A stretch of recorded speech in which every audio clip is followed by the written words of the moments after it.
Good morning बच्चों। आज हम व्याकरण का बाकी का भाग पढ़ेंगे। कल हमने भाषा पढ़ी, भाषा की विशेषताएं पढ़ी, भाषा की दो रूप पढ़े, मौखिक और लिखित।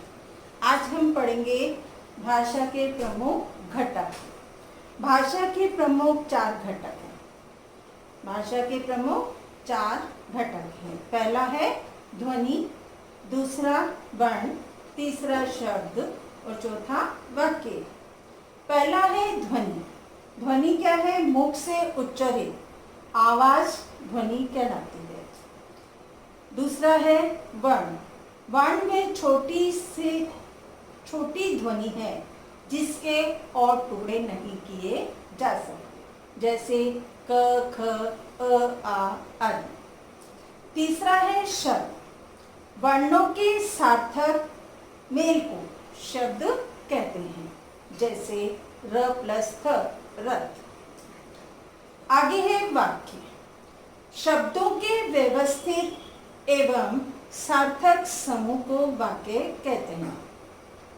शब्दों के व्यवस्थित एवं सार्थक समूह को वाक्य कहते हैं। यानी व्यवस्थित मतलब जो अच्छी तरह से जमा कर लिखते हैं, जैसे कर्ता, कर्म, इस तरह से। और सार्थक मीन्स उसका जिसका कोई अर्थ होता है। वाक्य ऐसा शब्द समूह है जो पूर्ण विचार को प्रकट करने की सामर्थ्य रखता है, यानी जो पूर्ण विचार को प्रकट करने की योग्यता रखता है। अब इसके अंदर है लिपि। भाषा लेखन के लिए निश्चित चिन्हों की व्यवस्था क्या है? लिपि। लिपि भाषा का लिखित रूप है। प्रत्येक भाषा की अपनी लिपि होती है, यानी जितनी भी भाषाएं हैं उनकी अपनी अपनी लिपि होती है। हिंदी भाषा की लिपि कौन सी है? देवनागरी। ब्राह्मी लिपि से इसका विकास हुआ है।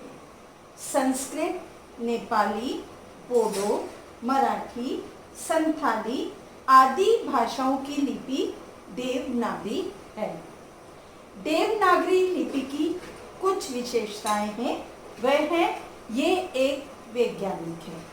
ये क्या है? वैज्ञानिक।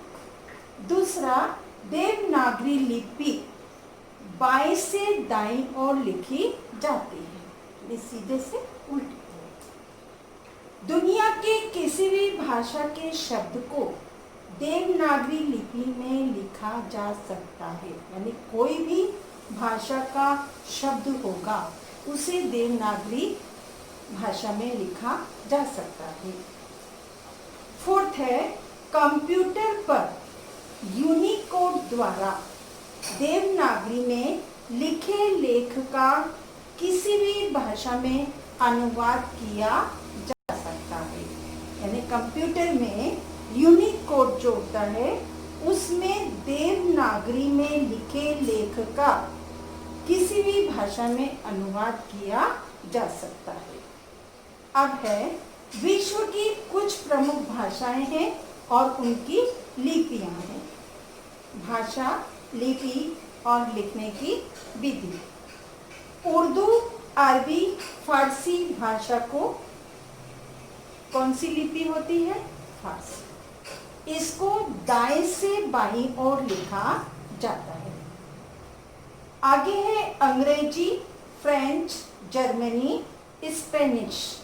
ये रोमन लिपि में लिखी जाती है, बाईं से दाईं ओर। पंजाबी की लिपि है गुरमुखी, ये भी बाईं से दाईं ओर लिखी जाती है। रूसी की लिपि है सिरिलिक, ये भी बाईं से दाईं ओर लिखी जाती है। चीनी भाषा, इसकी लिपि है कांची।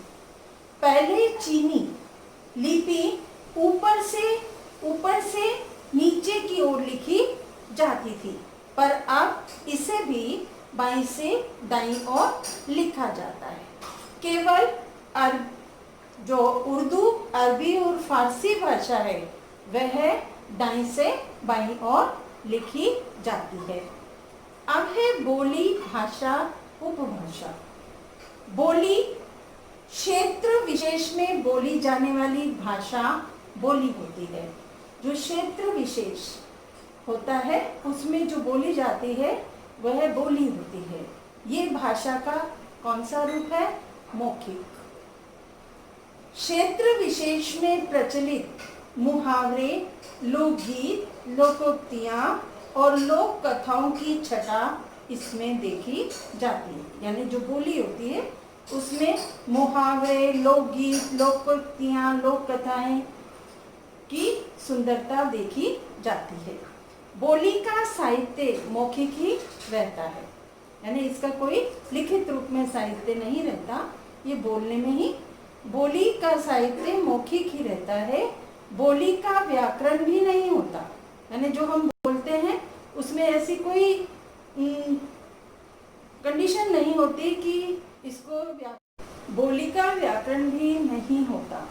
बोली का क्षेत्र सीमित होता है। अगला है भाषा। भाषा विशेष क्षेत्र में बोली जाने वाली बोली ही है, जिसका विपुल साहित्य और व्याकरण है। भाषा का प्रयोग संचार माध्यमों में विचारों के आदान प्रदान में किया जाता है। विश्व में अनेक भाषाएं बोली जाती हैं, अर्थात हमारे विश्व के अंदर अनेक भाषाएं हैं। विश्व की जो प्रमुख भाषाएं हैं वो हैं हिंदी, संस्कृत, चीनी, अंग्रेजी, जर्मन, रूसी, फ्रेंच, अरबी, उर्दू, स्पेनिश आदि। भारत की जो प्रमुख भाषाएं हैं वह है, भारत एक हमारा बहुत बड़ा देश है, विशाल देश है। इसमें अनेक भाषाएं बोली जाती हैं। भारत के अधिकांश लोग हिंदी भाषा को समझ और बोल सकते हैं। विश्व में बोली जाने वाली भाषाओं में हिंदी का तीसरा स्थान है। भारतीय संविधान में जिन भाषाओं को रखा गया है उनकी संख्या 22 है। वे कौन कौन सी भाषाएं हैं वो देखिए, असमिया, उड़िया, उर्दू, कन्नड़, कश्मीरी, कोंकणी, गुजराती, डोगरी, तमिल, तेलुगु, नेपाली, पंजाबी, बंगला, बोडो, मणिपुरी, मराठी, मलयालम, मैथिली, संथाली, संस्कृत, सिंधी और हिंदी। उपभाषाएं हैं। उपभाषा भाषा से तो कम और बोली से अधिक विस्तृत क्षेत्र में बोली जाती है। एक उपभाषा क्षेत्र में कई बोलियां होती हैं, इनमें साहित्य भी लिखा जा सकता है। हिंदी भाषा की उपभाषाओं और बोलियों को हम इस प्रकार समझ सकते हैं। यहाँ हमने 3 पार्ट किए हैं, भाषा, उपभाषा और बोलियां। हिंदी भाषा की कितनी उपभाषाएं हैं वो देखेंगे हम। पहली है पूर्वी हिंदी, उसमें अवधी, बघेली और छत्तीसगढ़ी बोली बोली जाती है। बिहारी हिंदी में मैथिली, भोजपुरी और मगही बोली बोली जाती है। पश्चिमी हिंदी में हरियाणवी, दक्षिणी, ब्रिज भाषा, बुंदेली, कन्नौजी, खड़ी बोली बोलियां जाती हैं। राजस्थानी हिंदी में मारवाड़ी, जयपुरी, मेवाती, हाड़ौती, मालवी बोली बोली जाती है। पहाड़ी हिंदी में कुमाऊनी, गढ़वाली बोली बोली जाती है। अवधी और मैथिली ब्रजभाषा में तो कई ग्रंथों की रचना हुई है, जो हिंदी साहित्य में अनमोल धरोहर के रूप में मानी जाती है।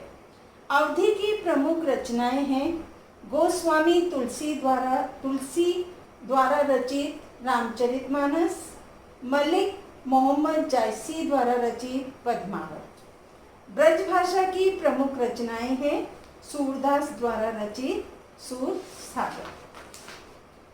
मैथिली में रचित विद्यापति की पदावली। आज की हिंदी खड़ी बोली का परिष्कृत रूप है।